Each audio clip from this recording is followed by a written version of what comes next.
has to be corruption. Thank you, Mr. Speaker. Honorable members, allow me to welcome the youngest member of this House, the Honorable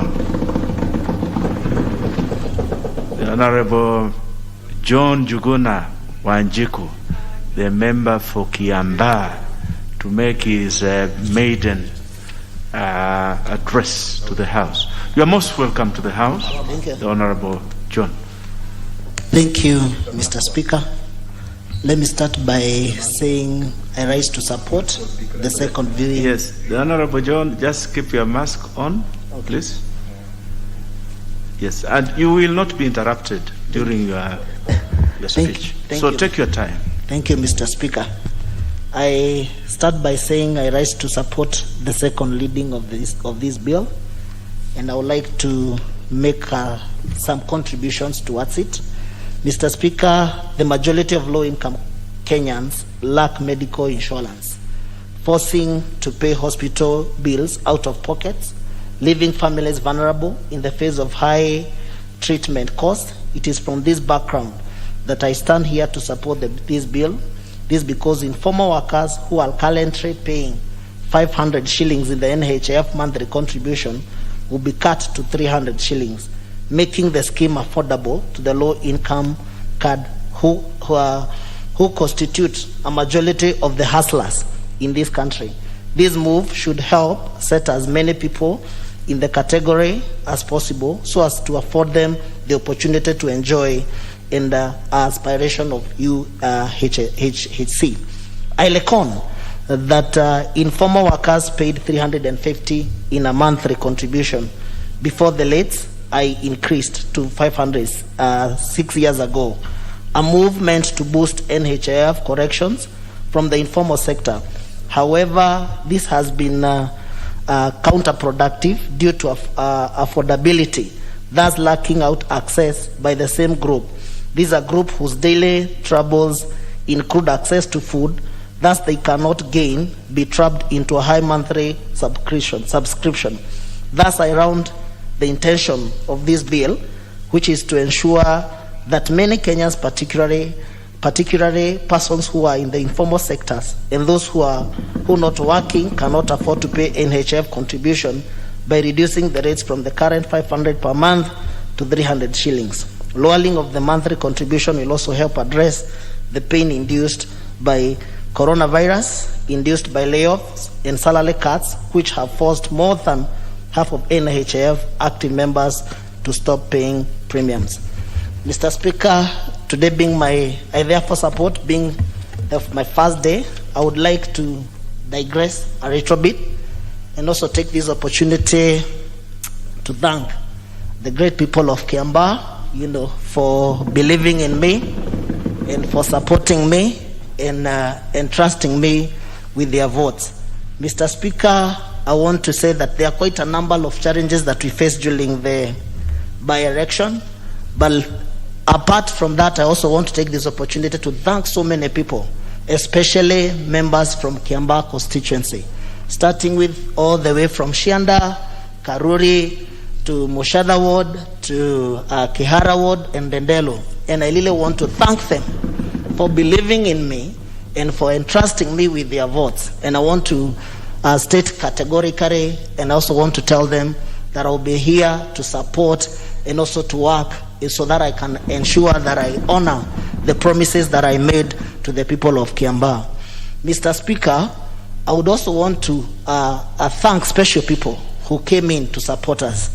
I want to take this opportunity to support the Deputy President of the Republic of Kenya, being the chief crack hustler, for believing in a hustler like me, a chicken intestine vendor who did not have a father or who did not have a name, who did not have a big name, but he believed in me and he gave me an opportunity and also to mentor in a cause and also several calls that he made to ensure that we are praying and also to support me morally for ensuring that at the end of the day we are doing our campaign and we ensured that we deliver, the Kiambaa seat, the hustler nation. I seriously appreciate and thank the Deputy President.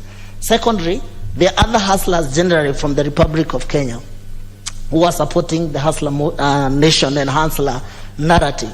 Generals from this house, starting from Mheshimiwa Honorable Dede Nyoro, Mheshimiwa Kimani Ichung'wah, Mheshimiwa Rigathi Gachagua, Mheshimiwa George Kariuki, Mheshimiwa Jane Kihara, and also for supporting me and believing also in me. They gave me an opportunity to market myself to the Kiambaa people, to sell my ideas, some of them being ensuring that we will ensure that we give bursary to the people of Kiambaa in a transparency manner that has never happened before, ensuring that we're gonna increase and ensure that we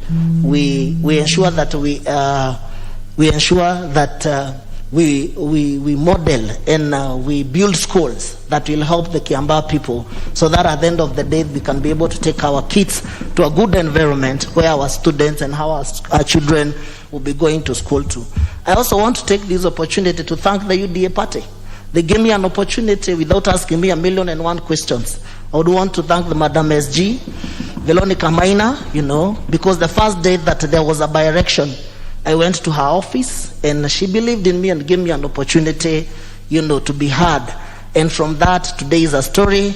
Today, I'm a member of parliament for Kiambaa, a constituency that we have never had an opportunity, to erect a young member of parliament, being the first young member of parliament from Kiambaa constituency. I take that opportunity to thank them. I also want to thank the women of Kenya, and especially for Kiambaa. It is the first time the single mothers from Kiambaa constituencies, I want to tell them that it doesn't matter the challenges that you are facing today. It doesn't matter as you bring up those young kids. It doesn't matter who is their father. It doesn't matter where the families that they come from. But I want to encourage them that wherever they are, and this one I also want to sincerely thank even if she's not around, my late mother, Philomena Wanjiku Karanja, for believing in me also, and also giving me an opportunity, and also bringing me up in a manner that, other kids, are being brought up in. So I want to take that opportunity to thank the women of this great republic and tell them that they can still, their children, they can still make it. If I made it to be a member of parliament for Kiambaa, it doesn't matter where you are coming from. One day, as long as you have a dream, as long as you have a vision, as long as you have something, you have your faith in God, one day you become what you believe in. I will also thank the Almighty God, for keeping me alive, and also for ensuring that the kind of a by-election that we witnessed in Kiambaa constituency, Mr. Speaker, I take this opportunity to seriously and condemn, that the government for bringing up machineries that we have never witnessed before in Kiambaa. Kiambaa election is a very peaceful area. We have never had, violence before, but some of the cars, the chiefs being in uniforms, coming to bribe people. And I would like to ask the government of the Republic of Kenya, allow Kenyans to make their own decision when it comes their democratic right to elect the leaders that they want them to represent them, whether in parliament, whether in the National Assembly, whether in the Senate, or whether it is the president. Let us give the Kenyans an opportunity to democratically exercise their democratic right without influencing. And I sincerely thank the Kiambaa people, because even after all those intimidations that happened during the election day, they did not bow down to pressure. They did not bow down, to victimization. They decided and they elected me as their member of parliament with UDA ticket. I thank all the people of Kiambaa. I take this opportunity to also thank, this hustler nation in the whole Republic of Kenya. And I want to tell them, if they had any doubt that the hustler nation is Lil, I'm a good example, Mr. Speaker, that the hustler nation is Lil. I was a chicken intestine vendor. I got an opportunity. I had a dream that I never thought that maybe one day I'll be a member of parliament. And today, God has made it possible. So the hustler nation, and when it all start talking about bottom-up thing or economics, it is true that you can start from somewhere and you become something in this Republic of Kenya. Thank you, Mr. Speaker. I stand to support. You are most welcome to the House, the Honorable Kawanjiku, and thank you for believing in the beauty of your dreams. And I wish you well. I also wish the people of Kiambaa well as you lead them. May God bless you. We shall have now contribution from the Honorable Obo Mohammed, member for Lamu. She's not in the House. The Honorable Mizigi Mneni, member for Taita. Thank you, Mr. Speaker. And from the onset, I wish to take this opportunity to congratulate the newest kid on the block in Parliament,